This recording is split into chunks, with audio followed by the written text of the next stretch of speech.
Good afternoon everyone. I'm joined by the very lovely Candice again. We are down in East Sussex today. It's the 5th of November, so it's firework night, and we are going to be doing a little wild camp, hopefully, on that behind us. That is Mount Caburn. We're in the tiny little village of Glynde, which is just outside of Lewes. Lewes is the county town of East Sussex. Very nice town. It's very nice. We've just been there for a little look around. Everything's closed because it's, kind of like lockdown and stuff. And yeah, basically, Lewes is the location of one of the biggest and best kind of bonfires, annual sort of fireworks night celebrations in the country. It's been described as like kind of the capital of the world in terms of fireworks displays and stuff. It goes back, quite a lot of years. There's a lot of tradition there, and they march through the streets with flaming torches, with burning effigies. Incredibly proud. They're very proud of their heritage. It's quite an interesting sort of display they do. Unfortunately though, it's not on this year. For obvious reasons, of course, we won't mention the C word. No. Not that C word, the other C word. Shame. Pitch up our tent once it sort of gets quiet, because it seems like quite a popular walking route round here. Everyone walks up to Mount Caburn. Yeah. And basically, once we're up there, we'll have amazing views over Lewes and the surrounding countryside, and we'll be able to see firework displays going off. But of course, there aren't going to be any this year. But I'm sure there'll be some fireworks going off in people's gardens and stuff, because that's still allowed. So, anyways, that is the plan. We've got the Vango Helvellyn 200, the two-person tent. It's really good at handling strong winds and stuff, which could be a factor out there. But at the moment, it's really, really nice weather. It's sunny, it's calm, there's no rain. Really beautiful weather. So we'll see how it goes anyway. We're going to get a shift on because we've got a little bit of walking to do. We've got, of course, a bit more kit to carry our normal day walks. Enough talking. Let's get walking.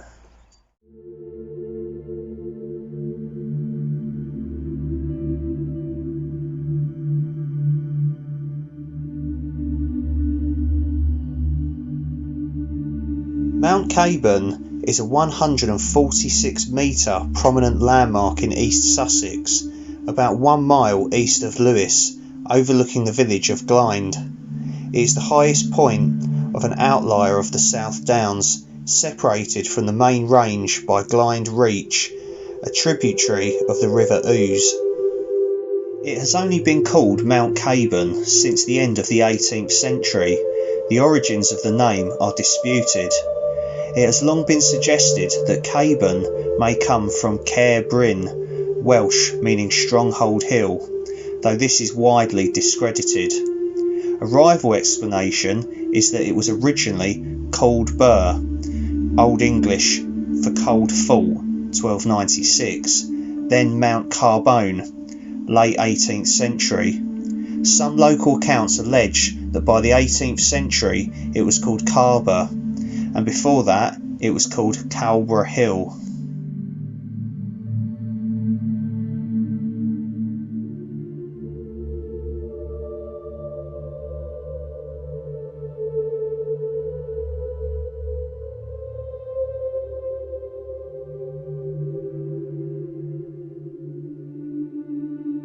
We are here. We have made it to the top of Mount Caburn, the Iron Age hill fort, and the views are incredible.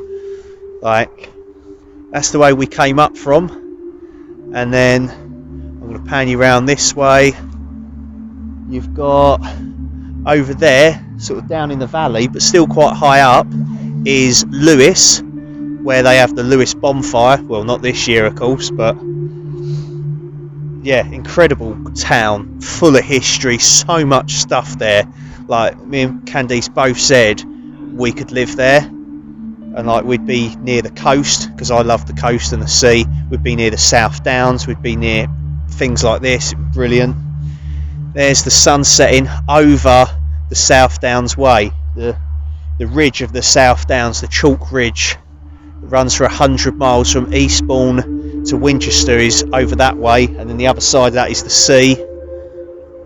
This big river here is the River Ouse, and that flows out to Newhaven on the coast, and there's Newhaven Fort and things like that, which I want to go and have a look at as well.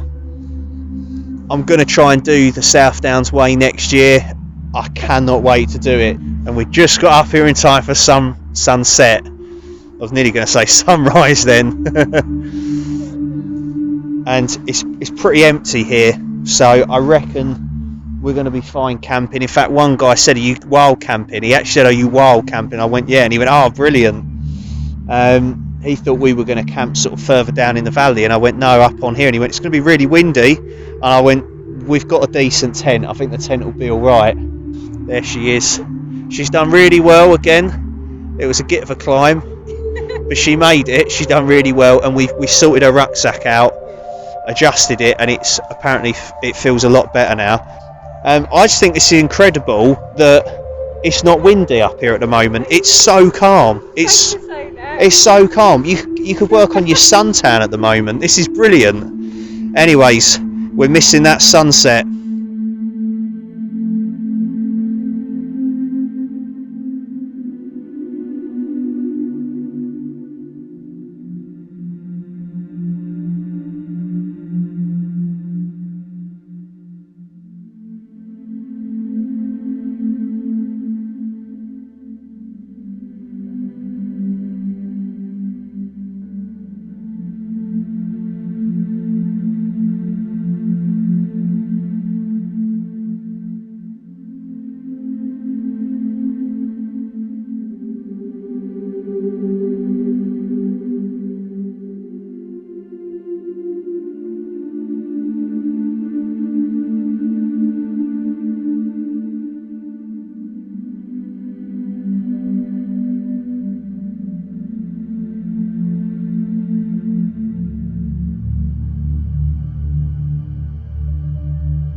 We've got the Vango Helvellyn 200, like two-person tent all set up. It's a really good luxurious one-person tent. If you've got two people in, like Candice is very petite and small, we fit in it just fine, you know, and we're well acquainted, so it's all right. So it's pretty cosy. She's in here at the moment. There she is. Look at her, bless her. We've got matching pillows, his and hers. Trekology Aloof 2 pillows for all you gear addicts out there. They're really comfy pillows. I know everyone raves about them, and I kind of don't like to follow the crowd, but they are good pillows. Then for mats, we've each got a silver Quechua foam mat. They're like £4, £3 out of Decathlon, and we've had them years, and they just work. I'm lending Candice my Climate Static V insulated mat. It's like a winter pad. It's really, really warm because she gets cold at night. She suffers from Raynaud's syndrome. Yeah, so she can get cold very easily, even in. So that's why I've got two pairs of gloves. Those gloves are from Gary IPA Ales. Cheers, mate, or Mara, as you say up north. Candice loves them gloves. They're keeping her hands really warm. So cheers for that, mate. Then I have got this another cheap Chinese. It's basically a copy of like the Climate style mats, and yeah, it's all right really. I mean, it's probably not ideal for winter, but I should be warm enough. Like, I sleep warmer than Candice. The red thing, that's my OEX Helios down sleeping bag. It's a three season bag. What's that? There's no pants in there. It's fine. Don't worry. There's no pants. I ain't brought me thong out with me. I'm saving that for Mark when he's better. Alright. Sweet cheeks. No, on top of the sleeping bag, they are some Army Arctic socks, a little thermal long sleeve top, and a pair of OEX thermal leggings, as demonstrated by my glamorous assistant. I should bring you along more often. This is really useful. It's easier than me having to do it. Inside the sleeping bag, I've got a brand new. There it is, a brand new OEX silk sleeping bag liner. Onto Candice's setup again. She's got my old Cumulus ultralight down sleeping bags, the first ever down bag. However, it's like a 2-season bag. So she's actually got 2 down bags. She's got this Black's Apex down, the pink one. Yeah, the pink one we're on to. I don't know if that's a 2 or 3 season, but whatever, she was getting cold in just that. So I said, well, until we can afford to buy you a 3 or 4 season women's down bag, we'll just have to make do with 2 at the moment. But should be alright. She's got like hand and foot warmers as well. And I've got softies. She's got softies, thermals. Yeah, like as I say, Candice has to bring lots of warm clothing. The sleeping bag she does want is the OEX Pepper Pot. Yeah. It's like the women's 4-season down bag, and I think it's just over 1 kilo. And we was having a look at that and Go Outdoors yesterday, so may treat her in the future. It's going to be a big present. There's her tiny little boots. They're like a size 3. Yeah. They're absolutely tiny. They're the cutest thing ever. Oh, my seat. Yeah, there we go. Urban camo, someone said it was. Yeah. That's brilliant at the moment. It's so light. And then our rucksacks are in the porches. Decent sized porch, 2 doors. We just got a bin liner with our rucksacks in. We have heard and seen some fireworks going off. Minor rumblings, I will call them. Isolated patches of small fireworks in people's gardens. Yeah, hopefully we're going to see a few more fireworks anyway. Bring it on, Sussex, come on. What? Over there? What's what? The lights over there. That's no, that's New Haven. Oh yeah, New Haven is over there. You can't see it. It's the camera won't pick it up. Clear night tonight. We've got stars out. We've got the Hendersons. Sensational, apparently. World renowned, apparently. Toffee apple cider from the Kent Cider Company. It's a big 750ml bottle. We've had a couple of slugs of it, and it's not the best really. This is the one that was saved from my Halloween camp that I did in West Sussex at Clapham Woods not so long ago, and yeah, it's not particularly good. I'm not going to lie. I kind of regret toting this up the hill now. It's it's quite heavy, and it was a bit shit tasting really. Hardly any toffee taste to it. Almost tasted kind of like white spirits or something. It tasted like meths. It was weird. Candice, what would you give this out of 10? 3. Candice giving it 3 out of 10. Oh, it's got a nasty kick to it that tastes like meths or white spirits. Yeah, that sort of thing. I'll give it 4 out of 10. That's it. 4. It's a bit better than that dark cider that we had. That was awful. This is slightly better, but not by much. Fear not, we've got a good one. Where's that other cider gone? I've had this before, but Candice hasn't. And this was kindly purchased along with a load of others by Gary, IPA Ales again. I swear he's not grooming me. This is a Lewes mango cider, 4%, lightly sparkled. An aromatic sweet cider, expertly blended with exotic mango to create a mouth-watering tropical cider. It's nice, so we'll be having that a little bit later on. So I'm on my quest to try out different dehydrated backpacking meals. Yes, they are a little bit pricey. These weren't particularly cheap, but I thought let's try them out. For dinner we have Summit to Eat pasta bolognese, 130 grams, serves one. For dessert we've got Summit to Eat chocolate mousse with granola and cherry, 97 gram portion, serves one. For breakfast we've got Summit to Eat once more, morning oats with raspberry, 98 gram breakfast, serves one. So that is our food. We'll be trying those out and I will let you know my thoughts. A lovely tea, which I'm gonna probably down that now. So this is what it looks like dry before you add the water to it. It says you want 300 ml of water and leave it for 8 minutes. Pasta bolognese rehydrated. Looks like there's some little herbs and stuff in it as well. That looks nice. Well, that's really nice. I don't know if it's just because it's getting cold and I'm getting a bit hungry, but that is lovely.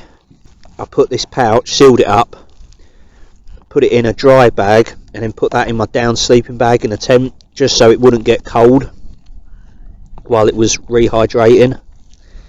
That's really nice. Nice pasta. The beef's good. I'll share a bit of this with Candice and we'll tuck into that. Chocolate mousse with, I think, cherries and granola, and apparently you have it cold, which is a shame. I could do with a hot dessert. That pasta bolognese was brilliant. Candice says it was quite tart and very tomato-y. Tangy. That's the word. I personally liked it. It was nothing revolutionary. It kind of reminded me of the decathlon ones, but I like those, so win-win.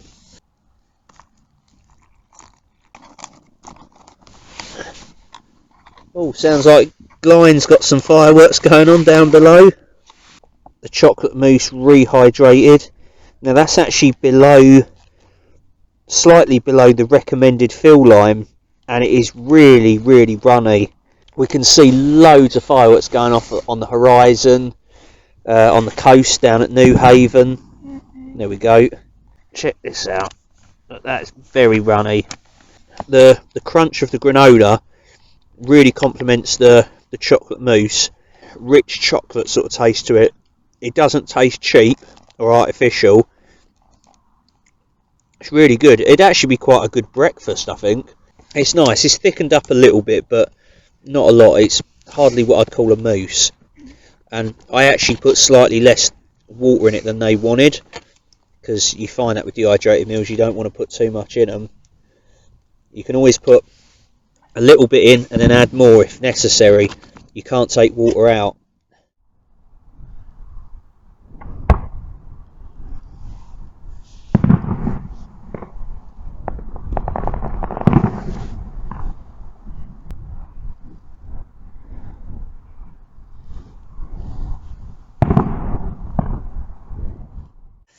It's really toasty in here and cosy. Candice was getting cold earlier on, bless her, and sort of had to sort of wrap her up a bit. And we've got loads of hand warmers and stuff, so she's going to be using those as well. I've just done a little tea on the stove, like a little snore and peace, like a nighttime tea. Does it actually work? It does. The other night, honestly, boom. Like, I was watching some ASMR as well, and I had one of them teas, and honestly, it was like someone was drugging me. You know, like when you have an operation and they give you the gas, and you slowly see yourself going like that. Yeah, I felt like that, honestly. Yeah, I think it works. Maybe it's a placebo, but anyway, I like it. I've got 2 tea bags of that tonight. So this is the first one. We've been watching some YouTube in here, and that's what I want to talk to you about briefly. I want to give a shout out to the Camping Astronomer. He's a really nice bloke. I think he's on about 173 subscribers at the time of filming, and I like the fact that his channel is unique. It mixes astronomy and stargazing and the planets and stuff like that with wild camping. So he'll take his tent out on the South Downs, sort of around this sort of area, and camp and do like loads of stargazing, and you know, I think it's like astrophotography, and he'll get like photos of like planets and comets and of course the Milky Way and stuff like that whilst camping, and it's just such a good mix, and you don't see people doing that. And I think like that's the thing with the outdoor community on YouTube, is a lot of it's very samey, and like as a result I'm not going to lie, I find it a bit boring, and I hardly watch anything like that despite doing this myself. So to come across a channel like that is really unique, you know, and I just go, cool, I want to watch more of his videos. And like I just binge watched a load of them the other week, and I've just shown Candice a couple, and she was like, oh, it's really good, I really like it. So yeah, check out the Camping Astronomer. Really nice guy. And mate, if you're watching this, I would love to do a wild camp with you on the South Downs somewhere if you're interested. So just throwing it out there, if you're interested or not, it's up to you. But yeah, fantastic channel. Seriously, check it out, give him some support and subscribe and watch the videos. That would be brilliant. Oh,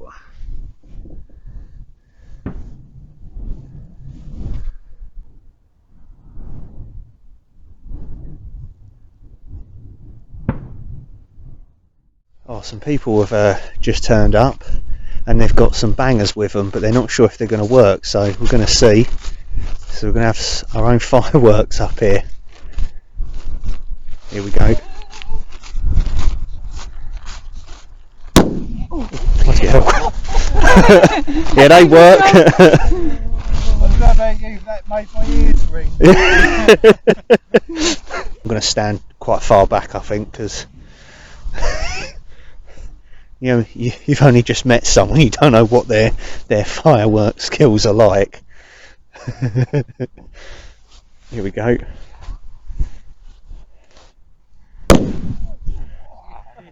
Nice. Here we go. Whoa, that one shot off that way.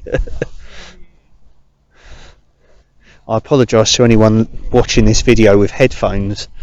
If you want to see this other one, this is the last one. Oh, go on, yeah. This is a double size one. Oh, look. Okay, yeah, that's going to be interesting. That's Spanish as well. It is, yeah. Yes, this guy's got loads of Spanish bangers that are quite old school. So. I've ventured out. Oh, Candice has ventured out. Wow, look, she's here. Because, oh, bloody hell. Oh, shit. Oh, okay. Well, they all still worked. That's good, that's good. I'm so glad they came over and warned us first. Imagine if we'd have like gone to sleep early and just suddenly be woken up by light. Boom, boom. It's coming up to 10 PM now. You know, quite chilly outside. I've just sat outside and done a little bit of night photography and stuff. Wasn't my best stuff really. I was sort of like rushing a bit with it, and I had to sort of set one of the head torches up in a tent, and I think Candice was trying to sort of go to sleep a little bit, so I kind of didn't want to blind her with it for too long, so I just sort of cracked on with it. And it could be better, but you know, it's It's better than nothing. So yeah, look, we were sort of saying, I bet Lewes feels really gutted in a way, because it's like it's like the main thing in Lewes is like every 5th of November, like I said, they do an absolutely amazing bonfire night celebration, and it's a really, really big event. And this is probably the first time in its history, or at least for a lot of years, that it's been cancelled. Yeah, there was a few going off, probably in People's Gardens and stuff. And there was a few down in Glynde as well, the little village below us. Yeah, it's a pretty subdued affair this year, is what it is. Apparently it's like a war zone, isn't it? Yeah, the guys that were up here earlier said, oh, Lewes is normally like a war zone, which I thought was quite funny. But it's still been nice. You've enjoyed yourself, haven't you? Yeah. And you've not been as cold. No. Not as cold. Candice has just put her hand warmers in her 2 pairs of gloves. Little hands are wrapped up. Look, there's a little hand with like 2 sets of gloves on. Hang on, I might as well just turn I'll just put one at the moment. There. So we'll put 2 on. So cheers, Gary, for the gloves. Yeah. Candice likes them. Have you got them in your sleeping bag as well? Not yet. All right. No, she's like a little bug, just wrapped up. I've missed wild camping. It feels like I've not been out doing just a camp for ages. I don't know why. And I was just like, oh, this is good. I do miss it. Like, I love walking. Walking is the bollocks, but I do like a camp. You know, just you've got an intention to go and do a camp. Like if there's like a project involved, not just go for a camp. There's got to be a theme to it for me. Like it's an old Iron Age hill fort. You know, we want to see fireworks, especially called Lewes. So it's kind of got that theme to it, and I like that, and I miss that. So hopefully more of those to come. Be good. So yeah, and I want to try and do some solo camps as well. I know a lot of you say you want to see the solo camps and that.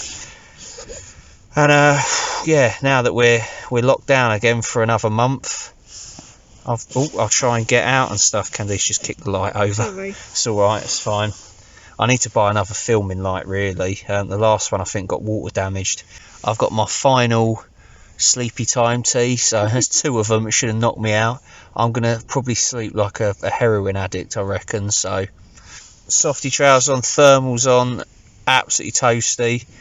I don't know what time we're gonna get up.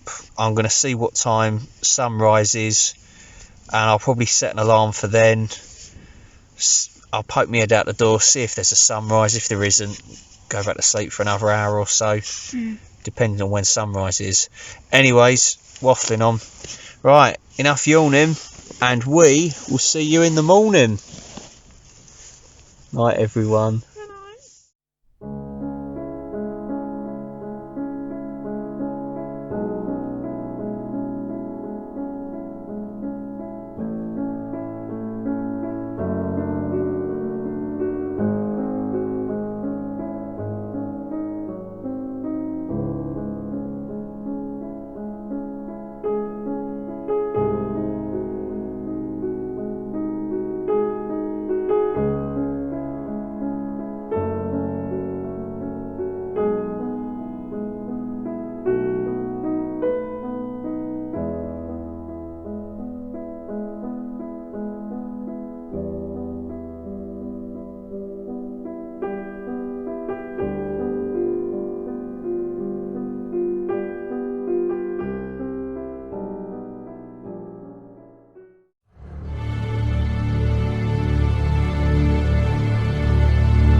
Morning everyone, from the top of Mount Caburn.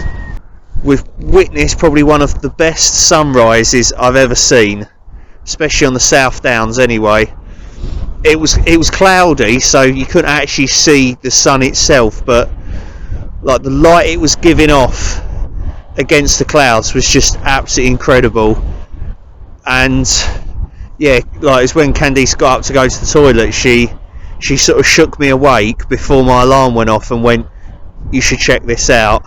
And I'm glad she did, because like, I don't mean to brag, but that's probably some of the best photos and footage I've ever taken on a wild camp. I'm really pleased with that stuff. She's just over there at the moment watching a sparrowhawk, I believe, and it's like hovering above the ground and it's sort of diving to get food and stuff. We're not going to get the tent down just yet, because it's providing some shelter from the wind, because there is a little bit of a breeze cutting across this hilltop, and it is pretty icy. Like, I've got Candice's hand warmers in my gloves, my fingertips are freezing, but I find I need fingerless gloves to operate the camera. I can't use normal gloves, so I have to suffer for this. There she is. Oh, here it is. Hang on, there it is, look. There. Oh, blimey. It's just landed on the floor. She says it's a sparrowhawk. Yeah. What a view. That is absolutely incredible. It's like a 360-degree view. Breakfast is first going to consist of one of my favourite protein bars, that Gary IPA ales. Got a whole box of them for me again. Cheers, mate. And Galaxy hot chocolate and a freeze-dried coffee, all in one. And then it's currently rehydrating. I didn't show you it in its dry format, just because it's probably going to look exactly the same. Is that morning oats with raspberry, which smells lovely. Our view from outside the tent, or from inside the tent, sorry, looking out of the tent, is amazing. It's pretty cool. This is kind of what it looks like. I can't be asked to show you in the pouch because I don't want it to get cold, and I'm hungry as well.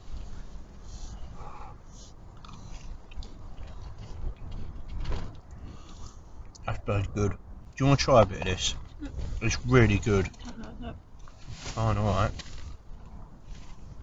I don't like stuff like that. What, porridge? No. Oh, it's energy food. It's the food of kings. This might be the best one so far out of the well, to be honest with you, all 3 meals I had on this camp from summit to eat were brilliant. Yeah, I'd probably get them again. I'll probably get like the slightly bigger pouches. There's different flavours to try, different meals are flavours, different meals to try. I've got a couple of other ones that I'll show you on another video, but yeah, these are good. I'm liking them. Yeah, it's just a shame they're a bit pricey, isn't it, really? Sneezy. You're right. Sneezy. Anyways, right, I'm going to enjoy this. It's warming me through. Warming his old soul through, bless Yeah. him.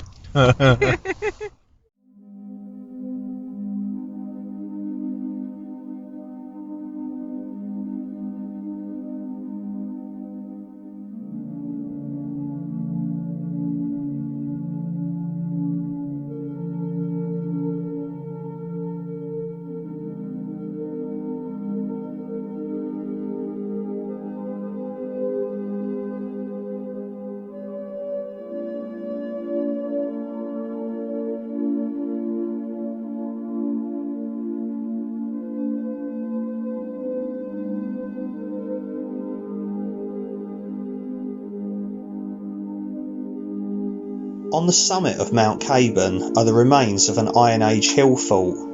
The hill fort has been repeatedly excavated by Augustus Pitt Rivers between 1877 and 1878, the Curwens between 1925 and 1926, the Curwens again between 1937 and 1938, and the Sussex Archaeological Society between 1996 and 1998. It may have the most excavations per site in Britain, with 170 trenches. Pollen records from peat at the southern base indicate that prior to 2000 BC, the hill was covered with dark yew woodlands. The fact that a single Neolithic leaf-shaped arrowhead is the only pre-Bronze Age find on Caburn, despite the extent and duration of excavations, suggests that there was little permanent occupation then. The summit was initially enclosed in the Middle Iron Age, around 400 BC, with a deep V-shaped ditch and a bank of dumped spoil. Originally, the ditch was 8 metres wide at the top, 2.7 metres deep, and enclosed an area of 1.9 hectares. Since before the first excavations, it has been assumed that this enclosure was defensive, making a conventional hill fort. However, the most recent excavators have challenged this assumption, arguing instead that the site was a religious enclosure rather than a military fort or fortified farmstead. They point to the contents of the small pits, the insubstantial rampart and its weak defensive attributes. There are over 140 burial pits on Caburn. Some are circular, some triangular and some rectangular. Each pit was found to be full of artefacts. Deposits included weapons, tools, pottery, coins, cairns, and disarticulated human and animal bones. The most recent excavators argue that these are not random or mere domestic rubbish, but are structured deposits and appear ritually charged. The northeast corner of the enclosure seemed to have special significance, because the high status objects were mostly deposited there. Outside the original rampart on the northern side, there is a great ditch cut into the chalk. This is the side most vulnerable to attack.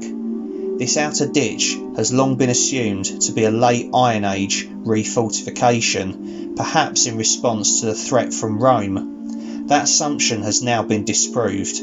The excavation of trenches through the chalk dump, the spoil had been dumped in the adjacent valley instead of being used to build a bank, and a small internal bank turned up Romano-British pottery.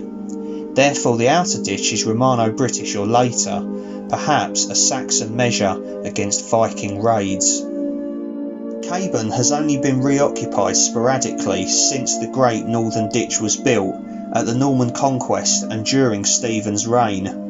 It appears that the Caburn was densely grazed during the Roman period, when the hill slopes around were a patchwork for rectangular ploughed fields. Then the hill probably returned to scrub, but by the Norman Conquest the Caburn was heavily grazed again, and the hill slopes were ploughed into strips. Both the Roman rectangular fields and the medieval strips are still clearly visible today.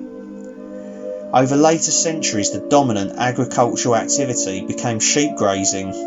It was on Caburn and other local pastures that John Ellman reared his famous breed of Southdown sheep. During the Second World War, 2 slit trenches and a 3-sided bren position were dug into Caburn as part of a stop line to defend against invasion. We're back at the little cricket pavilion car park here in Glynde. Mount Caburn that we've just spent the night on is up there, and that is the end of this wild camping video. I personally have really enjoyed that. That's been one of the best wild camps I've done in a long time. I think also mainly because the very lovely Candice joined me. She's not done one with me for a while. No. And it's always good doing a camp with Candice, because it feels like it kind of completes me in a strange way, because I feel like, you know, I've found someone that actually enjoys doing wild camping, because lots of women enjoy going for walks with their other half, but doing a wild camp's a different thing. I'm sure some of you at home will agree. But yeah, it's been an absolute pleasure. Really enjoyed this one. So thank you, Candice, for joining us. It's alright.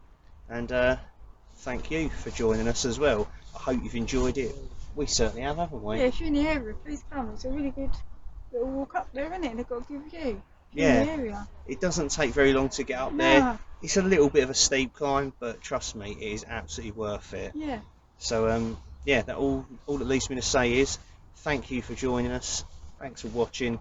Get in the comments and let us know what you think. Cheers for your support as always. It means so much. Until next time, take care of yourselves, everyone. Look after each other and stay safe. We'll see you soon. Bye. Bye.